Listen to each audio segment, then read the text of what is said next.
Ladies and gentlemen, boys and girls, welcome to another Hearthstone deck guide with me, JoRoSaR. Make sure you go ahead and subscribe to the channel on GoZooGamer's Hearthstone as well. Now, we're going to talk a little bit about Karazhan Shaman today, otherwise known as Concede Shaman.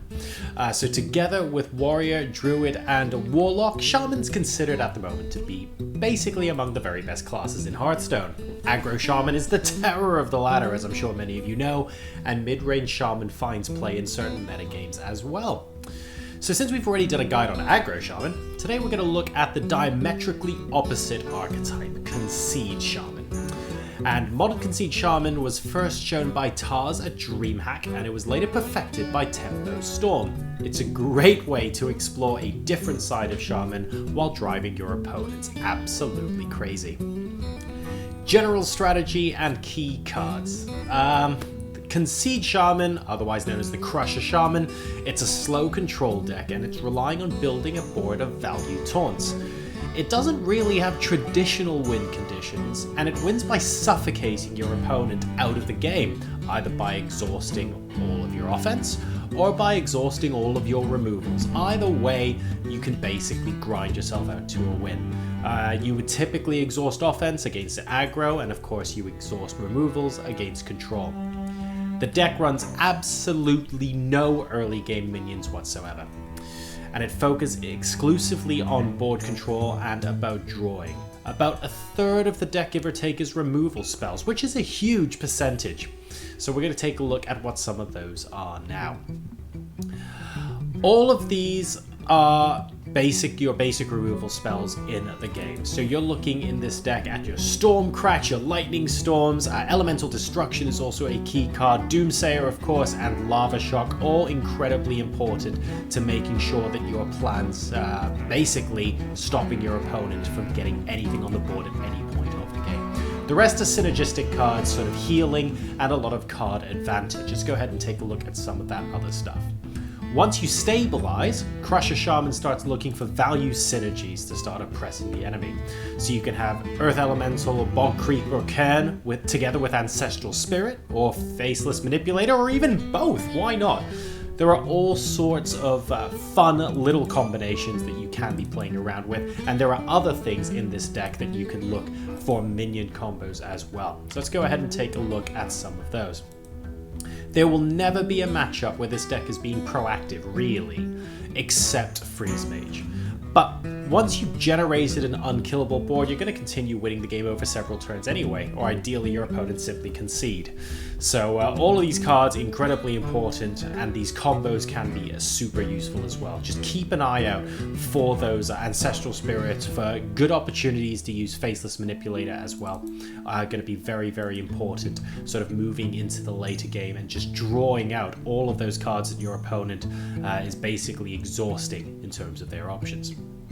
So let's take a little bit of a look at the mulligans for this deck. Now, as mentioned, the early game is all about killing minions and surviving until you get your mid to late game synergies. So you really want Doomsayer in all matchups, right? Because it's a very good preemptive tempo play. Against swarming decks like Zoo or Aggro Shaman or Tempo Mage, look out for Lightning Storm, that's going to be incredibly useful for you. Against Shaman and Warrior, look out for Stormcrack, you want to be able to kill Totem Golems, and Frothing Berserkers, very, very important there, because those cards are the kind that can basically spiral out of control and lose you games very quickly.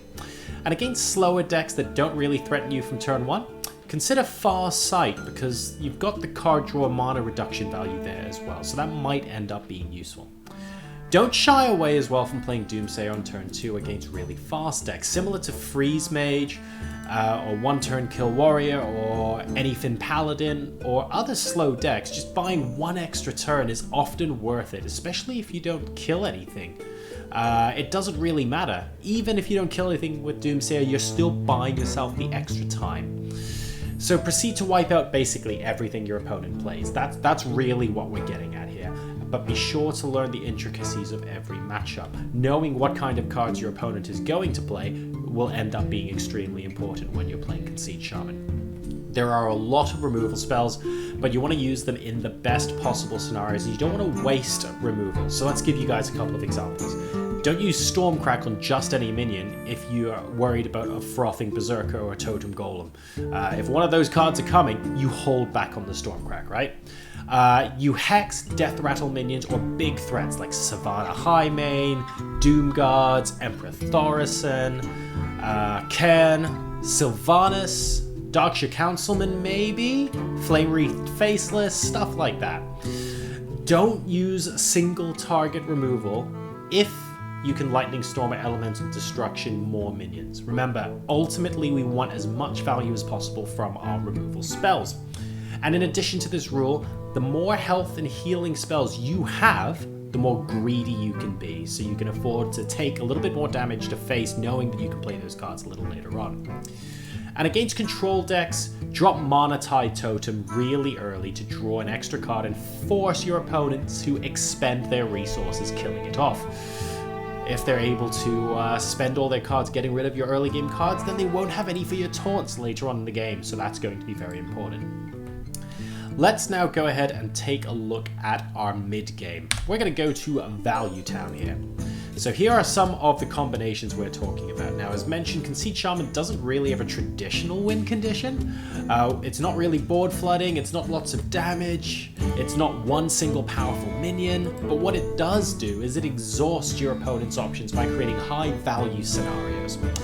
And that includes just durable defense minions, to be honest. The ideal goal is to be able to buff your Earth Elemental there with Ancestral Spirit and then start copying it with Faceless Manipulator and absolutely go to town. This, by the way, gives you a total of 28 attack, 32 health worth of stats over 4 taunt minions. That'll keep your face safe until basically the end of time. You're doing fine, alright? And while the best, you don't really have to wait for Earth Elemental. That is the best card to be using these kind of combos on, but you've got Thing from Below, you've got Bog Creeper, you've got Cairn as well. All of these are potentially good candidates for those kind of combinations too. Crusher Shaman isn't just about developing your board either, it's also about killing puny minions. Elemental Destruction is an absolute MVP in this deck. In this matchup against aggro, it's devastating. It can reset the board so early if it goes out of control. Think about versus Zoo, versus aggro Shaman, versus Yogg tokens, all that kind of stuff. Elemental Destruction and Lava Shock is a very powerful combo. It kills everything and leaves your crystals open for strong turn 6 plays like your Cairns, your Emperors, your Coin into Bog Creeper, Earth Elementals, Ancestral Spirits, all sorts of crazy stuff. Elemental Destruction, Halazeal is the Concede combo against aggro because it will usually regain every single point of life you've lost. What's up? Don't even worry about it. And a less played but still great combo is Doomsayer plus Ancestral Knowledge. To be sure, things will die. And if all else fails, praise Yogg. Now, that may or may not be true, but actually Yogg can end up being a fantastic turnaround card, and if, of course, your goal is to survive until you get your opponent to exhaust all of their options, then it can actually be a really good card to play. But just remember, that's not necessarily your first port of call here. It does tend to be the case that a little bit later on in the game, yeah? So don't run to that as number one option. So let's take a look at a couple of deck lists here. So we've got 3 distinct lists available for Crusher Shaman players here, and the list to your left, by the way, is absolutely the most standard one. It's Tempo Storm's rendition on Tar's list. It runs Bog Creepers at the end of the curve, basically. And the list in the middle, right over here, is AP Drops variation, and that features a little bit unorthodox tech. It includes Justicar Trueheart for improved hero power. That's quite fun. You get to choose your totems and potentially place more taunt down, or maybe use additional spell damage to guarantee that your removal spells will clear their board.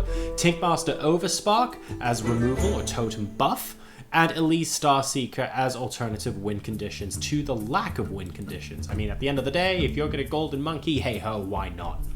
Finally, the list on your right, or my left, is what Ness used to win the Batstone #1 qualifiers. It's a mix between Standard Crusher and N'Zoth Control, and it adds cards like Sylvanas, Maelstrom Portal, and Ragnaros to the list as well. So I hope you guys have had a nice bit of general introduction here to what this deck looks like. It's known as Crusher Shaman or Concede Shaman. Very, very different from Aggro Shaman. As you can see, you can play the class in so many different versatile ways on Hearthstone at the moment, and it's great fun as well. It's also a good way of learning all of the different matchups, knowing when you need to use your removal cards and what cards you're actually saving to use your own removal for. So if you start playing this deck, it can be frustrating when you lose, but you learn very quickly exactly what decks in the current meta you're up against and which cards you are saving your crucial removal cards for. So it could be a good way to learn as well if you have enough time to play around with that. So I hope you guys have enjoyed that guide. I certainly have. And I hope you look forward to playing some pretty tasty games with both Aggro and Crusher Shaman on the ladder to keep your opponents guessing. Make sure you go ahead and like and subscribe the YouTube channel as well. This is, of course, Gosu Gamers Hearthstone. I'm JoRoSaR. You can find me on Twitter at JoRoSaR as well.